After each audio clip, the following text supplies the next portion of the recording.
Chapter 1. The morning that changed everything. The alarm blared, slicing through the silence of the early morning. James groaned, slamming his hand down on the snooze button. His head felt heavy, his body sluggish, as if the weight of the world had settled on his chest overnight. He didn't want to get up.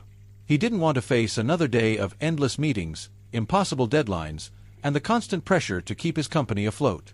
But he had no choice. He dragged himself out of bed, his feet hitting the cold hardwood floor. The room was dimly lit, the faint glow of dawn creeping through the blinds. He glanced at the other side of the bed, where his wife, Emily, usually slept. It was empty. She was already up, probably in the kitchen, preparing breakfast like she did every morning. James sighed. He couldn't remember the last time they'd had a real conversation. Lately, it felt like they were just two strangers sharing a house. He stumbled into the bathroom, splashing cold water on his face. The man staring back at him in the mirror looked tired, older than his 38 years. His dark circles were more pronounced, his jawline less defined. He ran a hand through his disheveled hair and sighed again. Today was going to be a long day. Downstairs, the smell of coffee and bacon filled the air. Emily stood at the stove, humming softly to herself as she flipped pancakes. She looked radiant, as always, her blonde hair pulled back into a loose ponytail, her face free of makeup. James couldn't help but feel a pang of guilt. She deserved better than this, better than him. "Morning," she said, her voice warm but distant. She didn't turn around. "Morning," James muttered, grabbing a cup of coffee. He took a sip, the bitterness jolting him awake. "You're up early." "I couldn't sleep," Emily replied, her tone casual. "Thought I'd make breakfast." James nodded, though he wasn't really listening. His mind was already racing, thinking about the meeting he had later that day. It was a big one. Potential investors were coming in, and he needed to impress them. His company, Sterling Tech, was on the brink of collapse. If this deal didn't go through, he'd lose everything. "James," Emily said, pulling him out of his thoughts. She turned to face him, her blue eyes searching his. "Are you okay? You've been so distant lately." He forced a smile. "I'm fine. Just a lot on my plate right now." Emily studied him for a moment, as if she didn't quite believe him. But she didn't press. Instead, she handed him a plate of pancakes and bacon. "Eat something. You'll need your energy." James took the plate but didn't sit down. He wasn't hungry. His stomach was in knots, his mind consumed by the looming meeting. He picked at the food, barely tasting it, while Emily sat at the table, sipping her coffee in silence. The tension between them was palpable, though neither of them acknowledged it. They had been married for 10 years, but lately it felt like they were living separate lives. James spent most of his time at work, while Emily, well, he wasn't sure what she did anymore. She had given up her career as a graphic designer when they got married, and now she spent her days volunteering at the local community center. James knew she was unhappy, but he didn't know how to fix it. He didn't even know if he wanted to. His phone buzzed, breaking the silence. He glanced at the screen, a text from his assistant, Sarah. "James, we need to talk. It's urgent. His heart skipped a beat. "Urgent? What now?" He quickly typed a reply. "On my way. I have to go," he said, setting the plate down. "Something came up at work." Emily nodded, her expression unreadable. "Okay. Be careful." James grabbed his coat and headed for the door, his mind racing. What could be so urgent? Had something gone wrong with the investors? Or was it something else entirely? He didn't have time to think about it. He needed to get to the office. As he drove, his thoughts kept drifting back to Emily. There was something off about her this morning, something he couldn't quite put his finger on. She had seemed different, distracted, but he didn't have time to dwell on it. He had bigger problems to deal with. When he arrived at the office, Sarah was waiting for him, her face pale. "James, we have a problem," she said, her voice trembling. "What is it?" he asked, his stomach sinking. "It's the investors," she said, handing him a folder. "They've pulled out." James felt like the ground had been ripped out from under him. "What? Why?" Sarah hesitated, her eyes darting around the room. "There's something you need to see." She opened the folder and pulled out a stack of documents. James's heart stopped when he saw what was inside.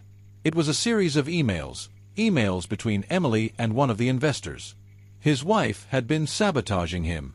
James felt like he'd been punched in the gut. He couldn't breathe. How could she do this? Why would she do this? He had trusted her, and she had betrayed him in the worst possible way. "James, I'm so sorry," Sarah said, her voice barely above a whisper. "I didn't know what to do." He didn't respond. He couldn't. His mind was spinning, his thoughts a chaotic jumble of anger, betrayal, and disbelief. He needed answers, and he needed them now. Without a word, he turned and stormed out of the office, his fists clenched at his sides. He didn't know what he was going to say to Emily, but one thing was certain: this wasn't over. Not by a long shot. What did Emily's emails say? Why would she sabotage James's business? And what will James do when he confronts her? The answers will change everything. Chapter 2. The Betrayal Unveiled. James's hands gripped the steering wheel so tightly his knuckles turned white. The city blurred past him as he sped toward home, his mind a whirlwind of anger and confusion. The emails Sarah had shown him replayed in his head like a broken record. Emily, his wife, the woman he had shared a life with for 10 years, had been secretly communicating with one of his investors. And not just communicating, she had been undermining him. The numbers are inflated. One email read, "James is hiding the truth about the company's financial state. You're walking into a trap." How could she do this? What had he done to deserve this kind of betrayal? He thought back to their earlier conversation, her calm demeanor, her distant tone. Had she been planning this all along?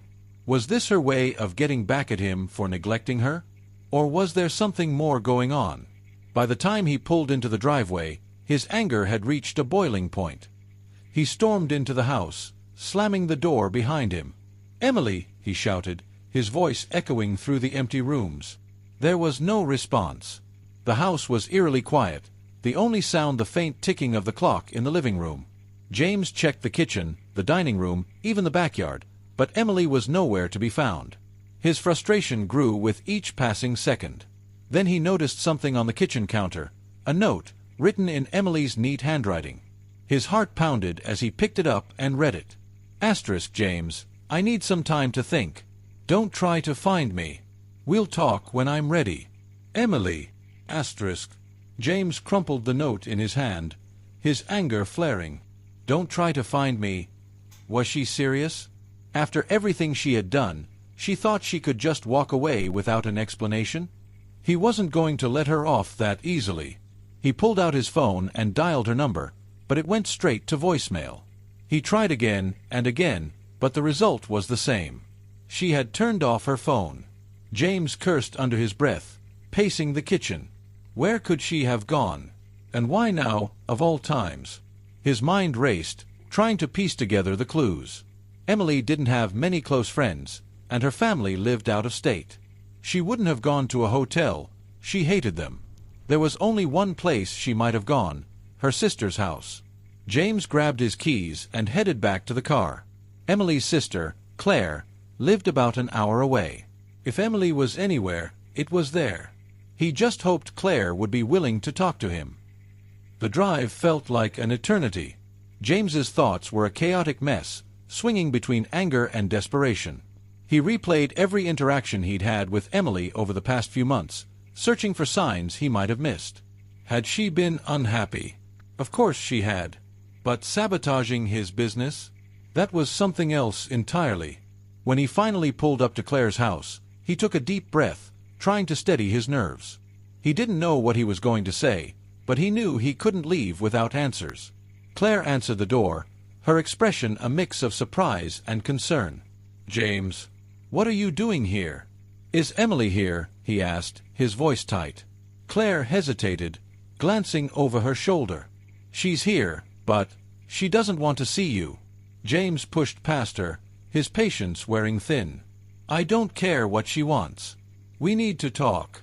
He found Emily sitting on the couch, her arms wrapped around herself like a shield. She looked up when he entered, her eyes red and puffy from crying. For a moment, James felt a pang of guilt, but it was quickly overshadowed by his anger. "What the hell were you thinking?" he demanded, his voice shaking. "Do you have any idea what you've done?" Emily flinched but didn't respond. She just stared at him, her expression unreadable. James threw the crumpled note onto the coffee table. "You think you can just leave a note and disappear? After everything you've done?" Emily finally spoke, her voice barely above a whisper. "I didn't know what else to do." "You didn't know what else to do?" James repeated, incredulous. "How about not sabotaging my business? How about not betraying me?" Emily's eyes filled with tears, but she didn't look away. "You betrayed me first, James." He froze, his anger momentarily replaced by confusion. "What are you talking about?" Emily stood, her hands trembling as she reached into her pocket and pulled out her phone. She unlocked it and handed it to him. "Look." James took the phone, his stomach sinking as he scrolled through the messages. They were between him and Sarah, his assistant. The messages were flirtatious, intimate, and damning. James felt like the ground had been ripped out from under him. "You've been cheating on me," Emily said, her voice breaking. "With Sarah. Did you really think I wouldn't find out?" James stared at the screen, his mind reeling. He had no idea how Emily had gotten these messages. They were from months ago, before he and Sarah had ended things. But that didn't matter now. The damage was done. "Emily, he started, but she cut him off. "Don't," she said, her voice firm despite the tears streaming down her face. "You don't get to explain. You don't get to make excuses. You broke us, James. And now you're going to lose everything." James felt a cold wave of dread wash over him. "What do you mean?" Emily wiped her tears and straightened her shoulders, her expression hardening. "I mean I'm done. I'm filing for divorce. And I'm taking half of everything, including Sterling Tech." James's heart stopped. "You can't do that." "I already did," Emily said, her voice cold. "I've been planning this for months. Those emails, they were just the beginning. By the time I'm done, you won't have a company left." James felt like he'd been punched in the gut. He had underestimated her, badly. Emily wasn't just angry, she was calculated. And she was going to destroy him. Emily's revenge is just beginning. What else does she have planned? And can James stop her before it's too late? The stakes have never been higher. Chapter 3. The Web Titans. James stood frozen in Claire's living room, the weight of Emily's words crushing him. His mind raced, trying to process the enormity of what she had just revealed. Divorce. Sabotage. The end of Sterling Tech. It was all too much. He had always thought of Emily as quiet, unassuming, someone who would never fight back. But now, she was a force to be reckoned with, and he had no idea how to stop her. "Emily," he said, his voice barely above a whisper, "you don't have to do this. We can fix this. We can fix us." Emily shook her head, her expression unyielding. "There's nothing left to fix, James. You made your choice when you decided to cheat on me. Now, I'm making mine." James felt a surge of desperation. "You're really going to destroy everything I've built? Everything we've built?"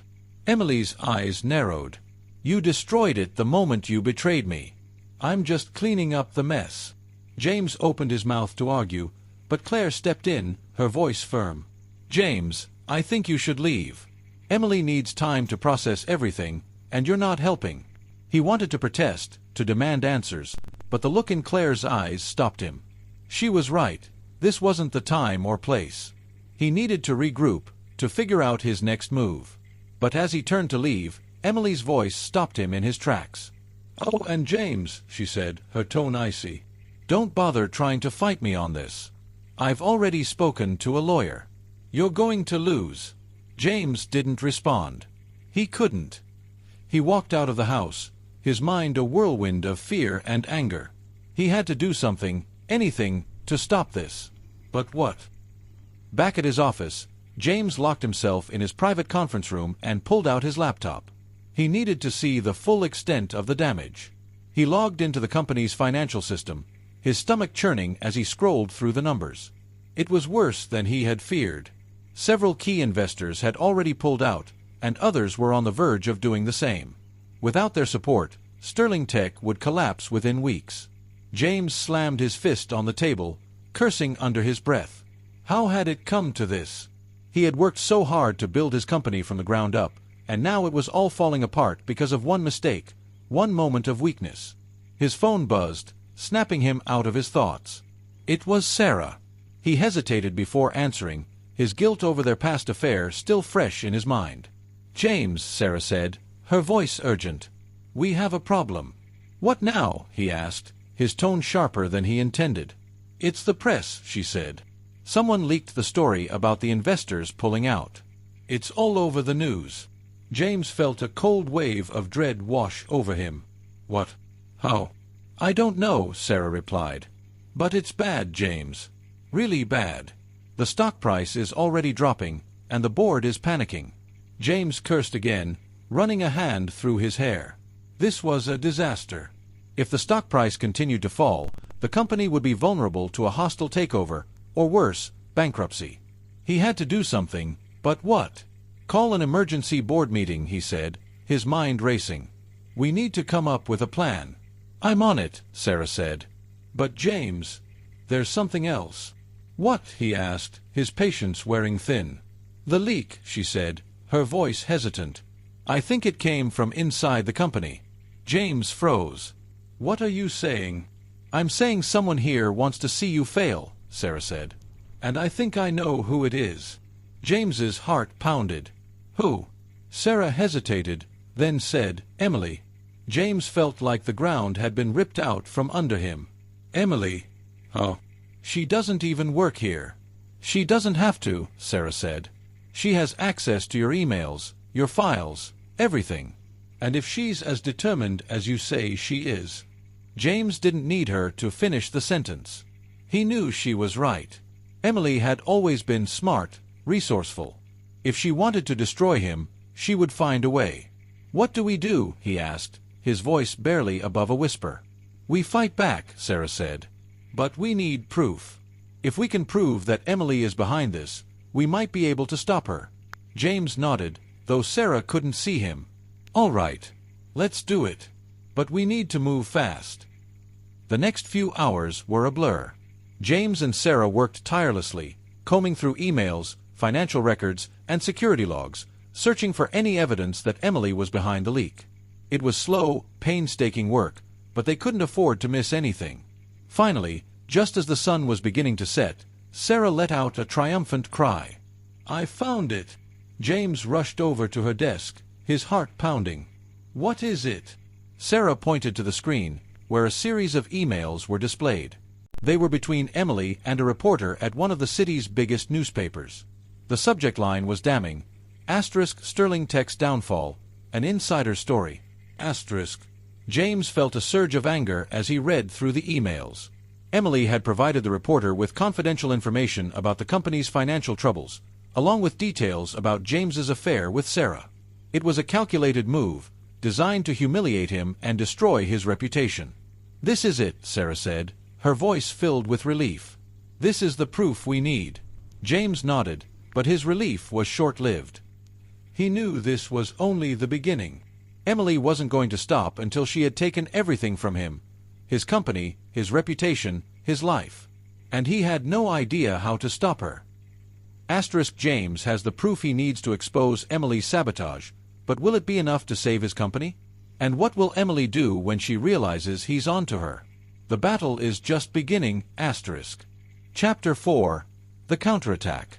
James stared at the emails on Sarah's screen, his mind racing.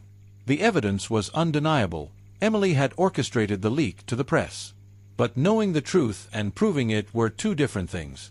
He needed a plan, and he needed it fast. "We have to go public with this," Sarah said, breaking the silence. "If we can show that Emily is behind the leak, we might be able to salvage the company's reputation." James shook his head. "It's not that simple. If we accuse Emily without solid proof, it'll just make me look desperate. And if she denies it..." "She can't deny it," Sarah insisted. "We have the emails. They're right here." "Emails can be faked," James said, his tone grim. And Emily's smart. She'll have covered her tracks. We need more than this. Sarah frowned, her frustration evident. Then what do? We can't just sit here and let her destroy everything. James leaned back in his chair, his mind working overtime. He needed to think like Emily, to anticipate her next move. If she had leaked the story to the press, what was her endgame? To ruin him, yes, but how far was she willing to go? We need to find out what else she's planning, he said finally. If she's working with someone inside the company, we need to know who. And if she's got more dirt on us, we need to find it before she uses it. Sarah nodded, her expression determined. I'll start digging. But James, we need to be careful. If Emily finds out we're onto her, she'll escalate. James knew she was right. This was a dangerous game, and one wrong move could cost him everything. But he didn't have a choice.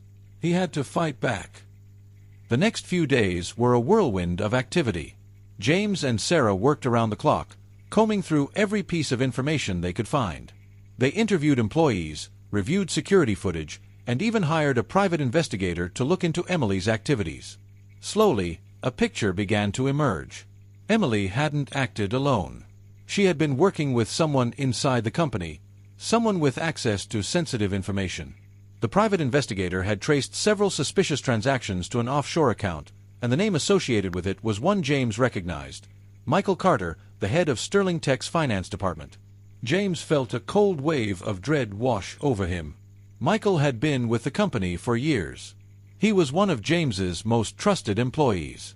How could he have betrayed him like this? We need to confront him, Sarah said when James shared the news. If he's working with Emily, he's the key to stopping her. James nodded, though the thought filled him with unease. Confronting Michael wouldn't be easy, but it was necessary. He just hoped he could keep his anger in check. James called Michael into his office later that afternoon, his stomach in knots. He had rehearsed what he was going to say a dozen times, but now that the moment had arrived, he wasn't sure he could go through with it. "You wanted to see me, James?" Michael asked as he walked in, his tone casual. James forced a smile, though it felt more like a grimace. "Yeah. Have a seat." Michael sat down, his expression curious but unreadable. James took a deep breath, trying to steady his nerves. "Michael, I'm going to cut to the chase," he said, his voice firm. "I know you've been working with Emily." Michael's face went pale, but he didn't respond.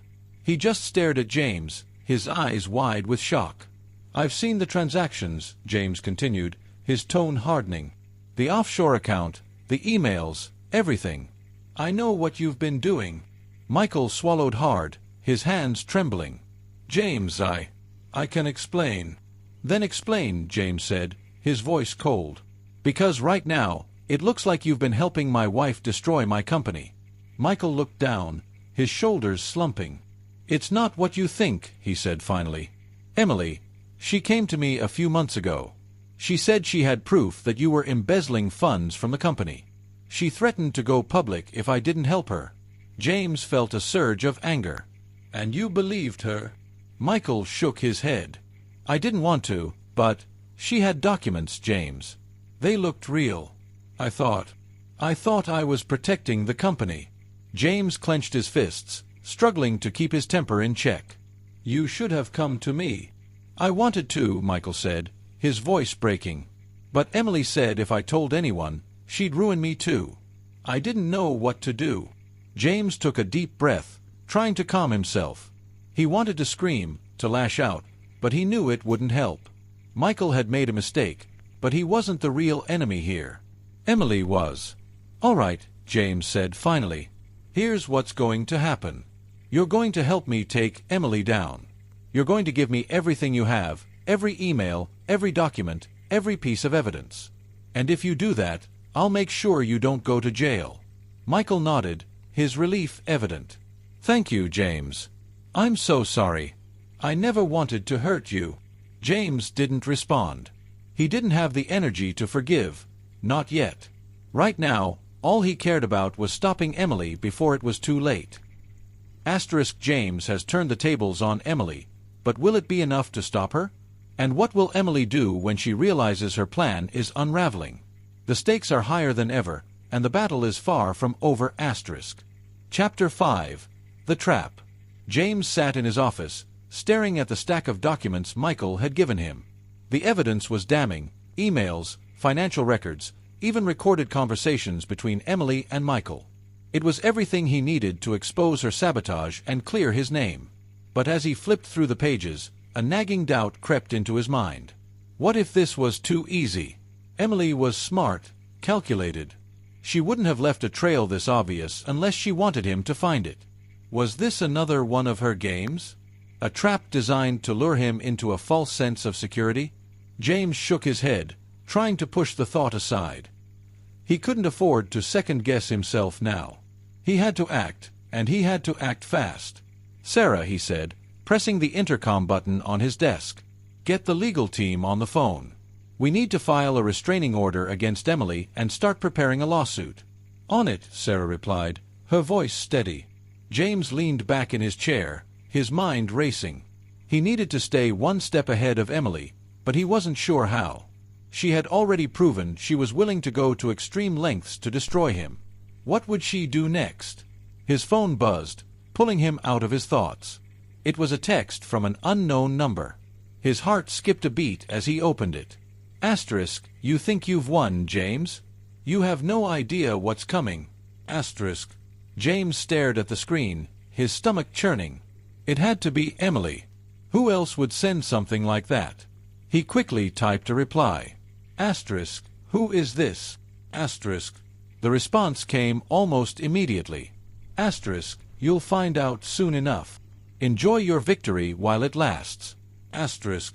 James felt a cold wave of dread wash over him. He didn't know what Emily was planning, but he knew it wasn't good. He had to do something, anything, to protect himself and his company. The next morning, James arrived at the office early, determined to get ahead of whatever Emily had planned. But as he stepped off the elevator, he was met with chaos. Employees were gathered in small groups, whispering nervously. The air was thick with tension. "What's going on?" James asked, his voice sharp. Sarah rushed over, her face pale. "James, you need to see this." She handed him a tablet, and his heart sank as he read the headline on the screen. Sterling Tech CEO accused of fraud and embezzlement. James felt like the ground had been ripped out from under him.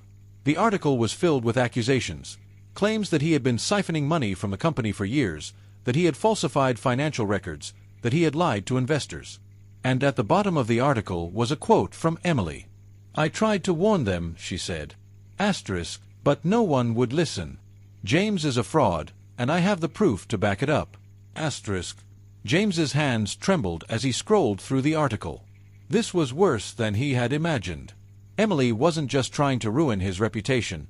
She was trying to destroy his life. "We need to issue a statement," Sarah said, her voice urgent. "We need to deny these allegations before they gain traction." James nodded, though his mind was spinning. He knew a statement wouldn't be enough. He needed to prove the allegations were false. But how? Emily had clearly been planning this for months. She had thought of everything. "Call a press conference," he said finally. "I'll address the allegations directly."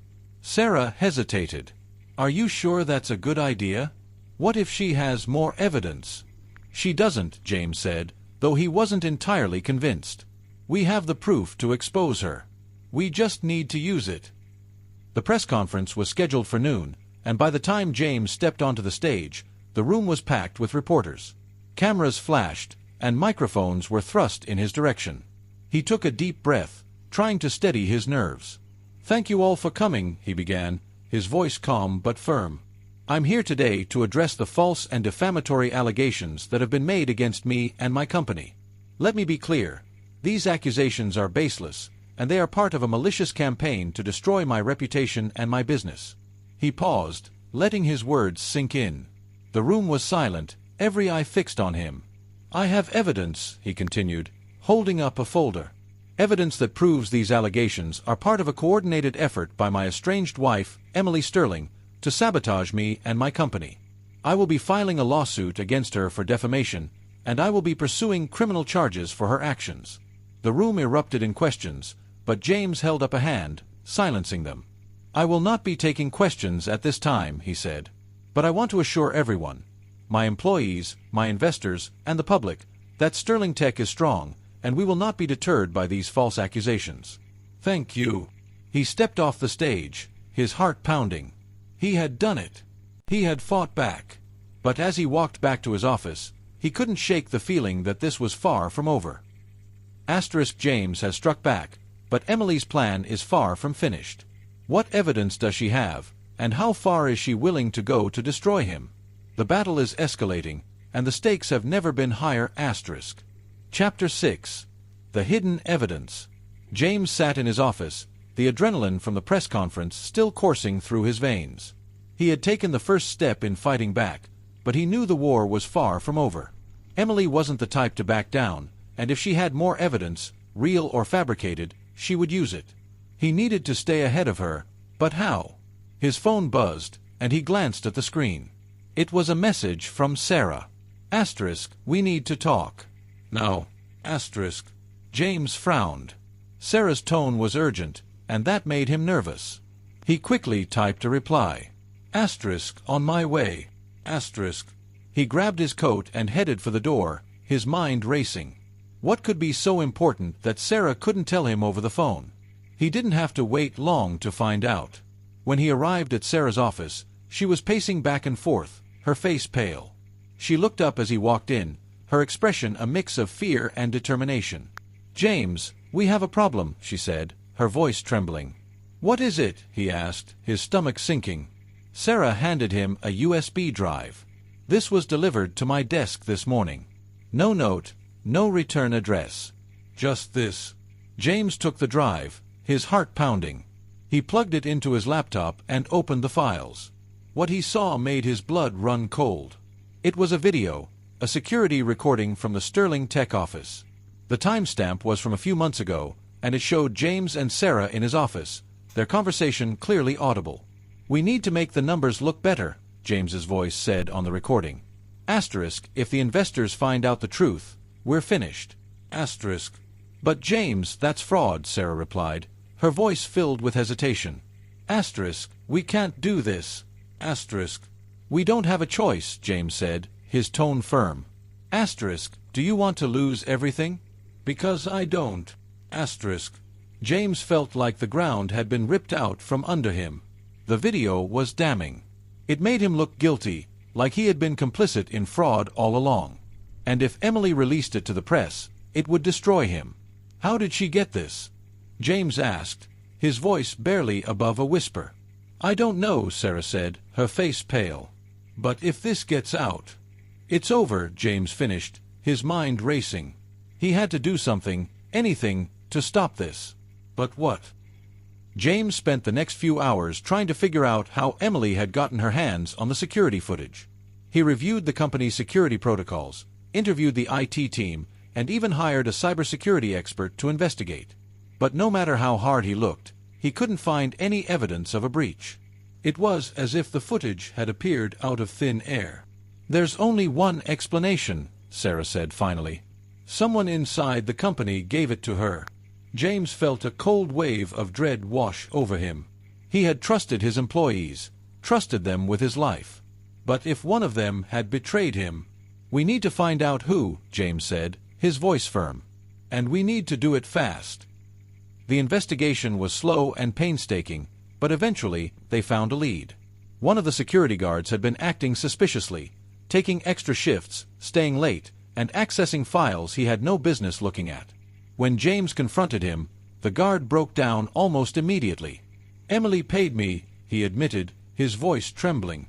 "She said it was for a surprise for you. I didn't know it was. I didn't know what she was planning." James felt a surge of anger, but he forced himself to stay calm. "Where is she now?" The guard shook his head. "I don't know. She didn't tell me." James cursed under his breath. Emily was always one step ahead, always thinking 2 moves ahead. He needed to find her, and fast. James has uncovered Emily's inside source, but will it be enough to stop her? And what will Emily do when she realizes he's closing in? The final showdown is coming, and the stakes have never been higher. Chapter 7. The final showdown. James stood in the dimly lit parking garage, his breath visible in the cold night air. The security guard's confession had led him here, to an abandoned warehouse on the outskirts of the city. According to the guard, Emily had been using it as a base of operations. James didn't know what he would find, but he knew he had to confront her. This had gone on long enough. He adjusted the small recording device in his pocket, making sure it was on. If Emily tried to deny her involvement, he would have proof. He just hoped it would be enough. The warehouse loomed ahead, its windows dark and broken. James took a deep breath and pushed open the heavy metal door, the hinges creaking loudly. Inside, the air was thick with dust and the smell of decay. He stepped cautiously, his eyes scanning the shadows for any sign of movement. "Emily," he called, his voice echoing through the empty space. "I know you're here." For a moment, there was only silence. Then, a soft laugh filled the air, sending a chill down James's spine. "You always were predictable, James," Emily's voice said, dripping with sarcasm. "I knew you'd come." James turned toward the sound, his heart pounding. Emily stepped out of the shadows, her face illuminated by the faint glow of a single overhead light. She looked different, harder, colder. The woman he had married was gone, replaced by someone he barely recognized. "Why are you doing this, Emily?"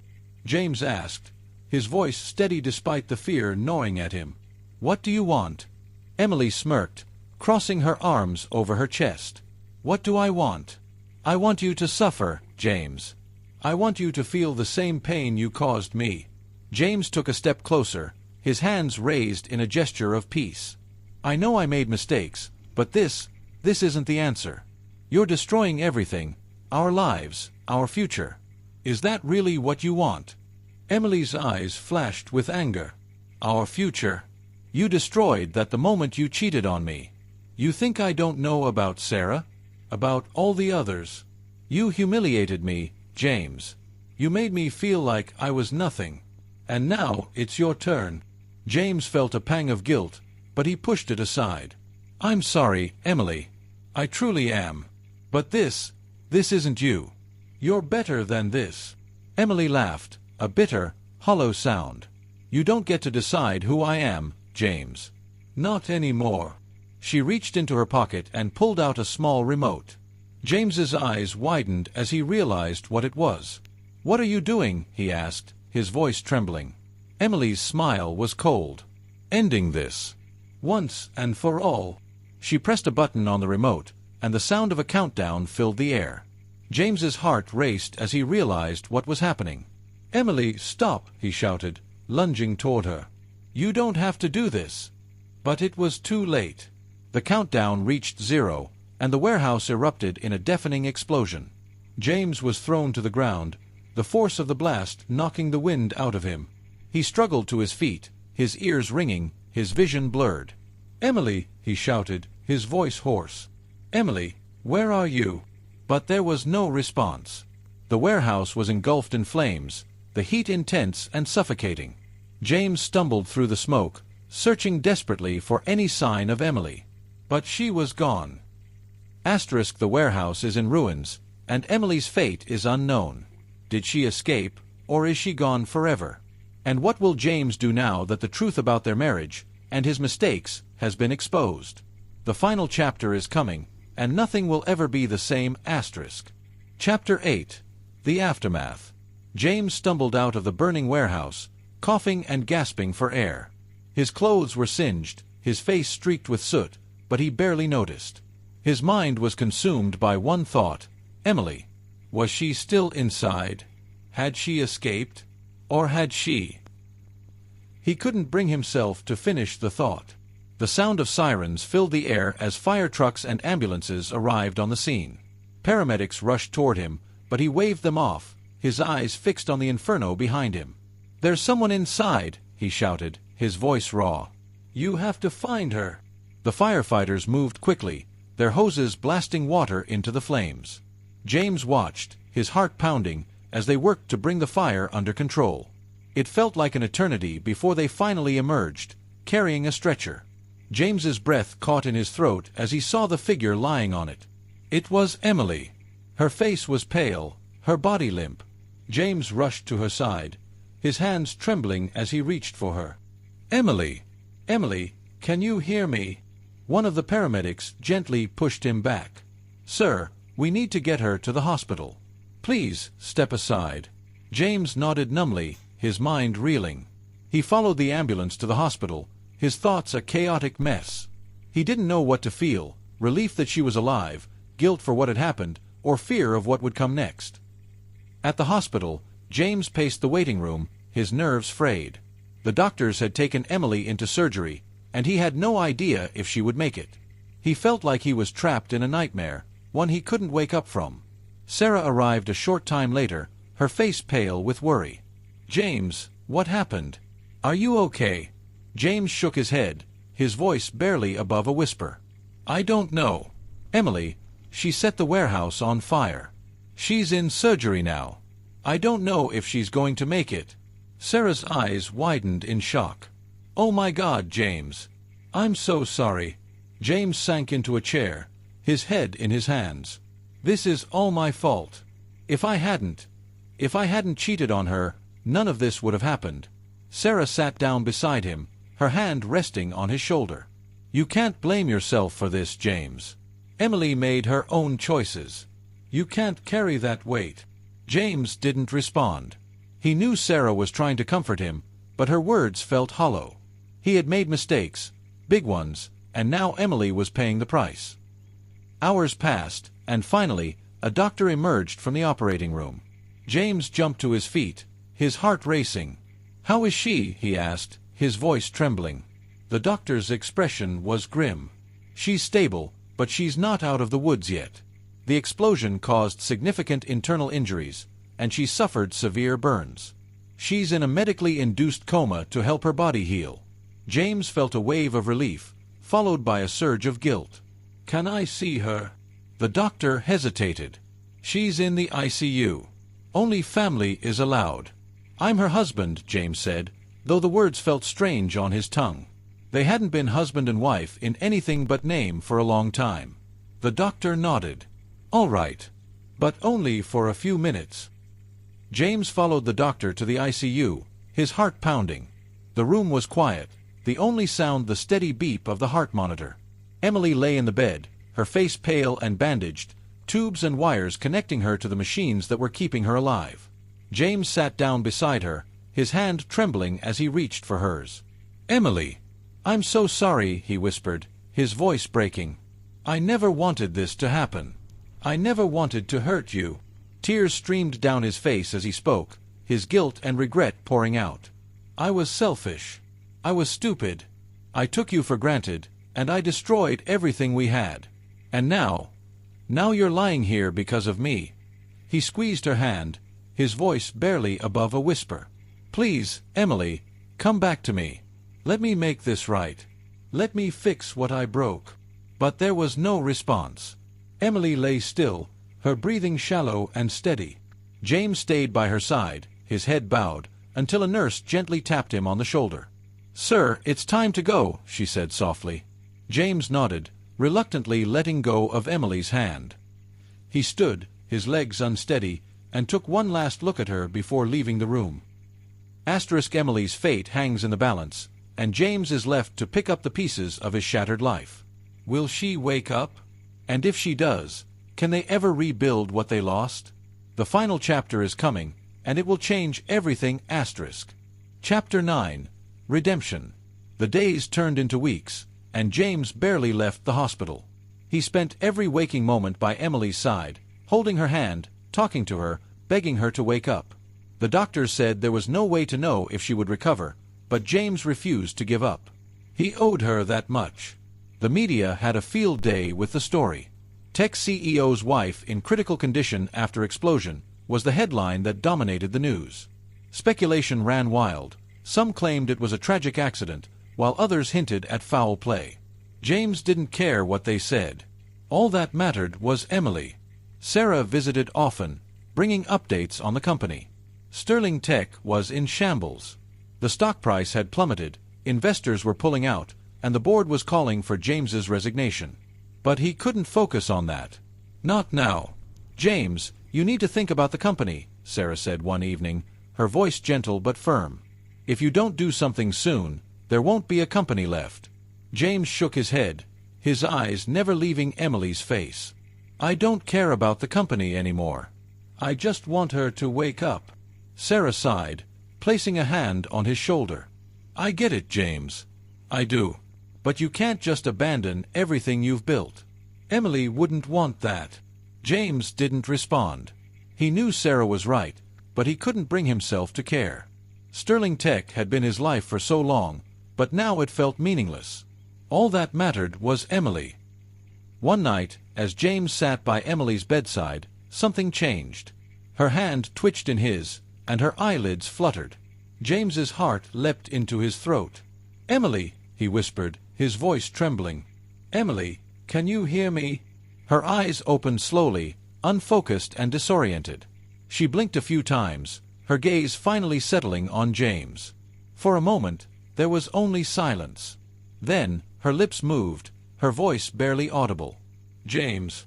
Tears streamed down his face as he squeezed her hand. "I'm here, Emily. I'm right here." Emily's eyes filled with tears, and she turned her head away. Why are you here?" James felt a pang of guilt. "Because I love you, Emily. And I'm so sorry for everything I've done." Emily didn't respond. She just closed her eyes, her breathing shallow and uneven. James stayed by her side, his heart heavy with regret. Over the next few days, Emily's condition improved. She was moved out of the ICU and into a regular room, but she remained distant. She barely spoke to James, and when she did, her words were cold and clipped. "You should go," she said one afternoon, her voice weak but firm. "You don't have to stay here." James shook his head. "I'm not leaving, Emily. Not until you're ready to talk to me." Emily sighed, her eyes filled with pain. "What's there to talk about, James? You cheated on me. You lied to me. You destroyed everything we had."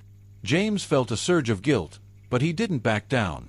"I know, Emily. And I'll spend the rest of my life making it up to you if I have to. But please, give me a chance to fix this." Emily didn't respond. She just turned her head away, her eyes filled with tears. Emily is awake, but the wounds between her and James run deep. Can they ever rebuild their relationship? And what will happen to Sterling Tech as James fights to save both his marriage and his company? The final chapter is coming, and it will decide their fate. Chapter 10. A New Beginning. The weeks turned into months, and Emily's recovery was slow but steady. Physically, she was healing, but the emotional scars ran deep. James stayed by her side, determined to prove that he was serious about making amends. He had resigned from Sterling Tech, handing over control to the board, and focused all his energy on Emily. One evening, as the sun set outside her hospital room window, Emily finally broke the silence that had hung between them for so long. "Why are you still here, James?" she asked, her voice quiet but firm. "You don't have to do this. You don't have to pretend." James looked at her, his heart aching. "I'm not pretending, Emily. I'm here because I love you. And because I want to fix what I broke." Emily's eyes filled with tears, but she didn't look away. "You hurt me, James. You hurt me more than I ever thought possible. How am I supposed to trust you again?" James took a deep breath, his voice trembling. "I don't expect you to trust me right away. I know I don't deserve it. But I'm willing to do whatever it takes to earn it back. Even if it takes the rest of my life." Emily didn't respond right away. She just stared at him, her expression unreadable. Finally, she sighed, her shoulders slumping.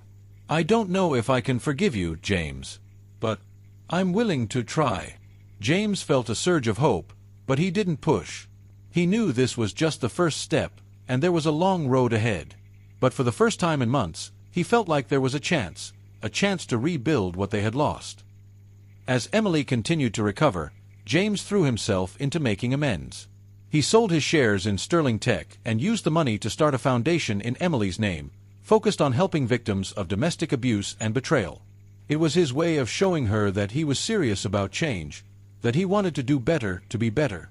Emily watched him from a distance, her heart torn. Part of her wanted to believe him, to believe that he had changed. But the other part, the part that still carried the pain of his betrayal, was hesitant.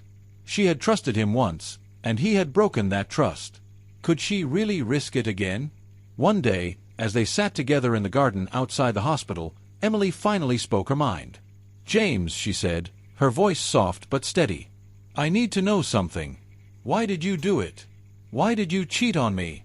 James looked at her, his heart heavy. "I don't have a good answer, Emily. I was selfish. I was arrogant. I thought I could have it all, the company, the success, the affair, without consequences. But I was wrong. And I've paid the price for it every day since." Emily nodded, her eyes filled with pain.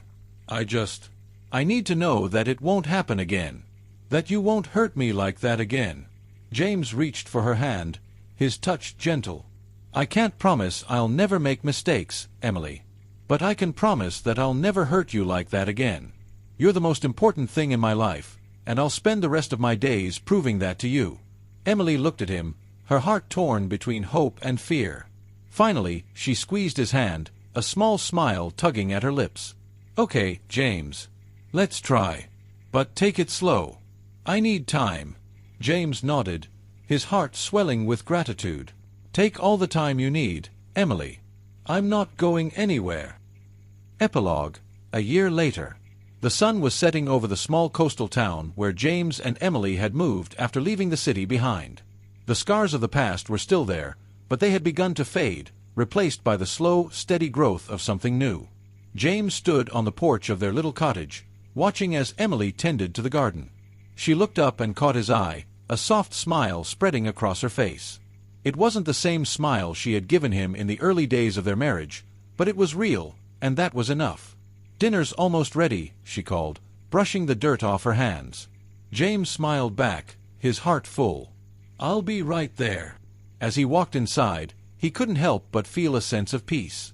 The road ahead wouldn't be easy, but they were walking it together. And for the first time in a long time, James felt like they were going to be okay. The end. Thank you for following James and Emily's journey.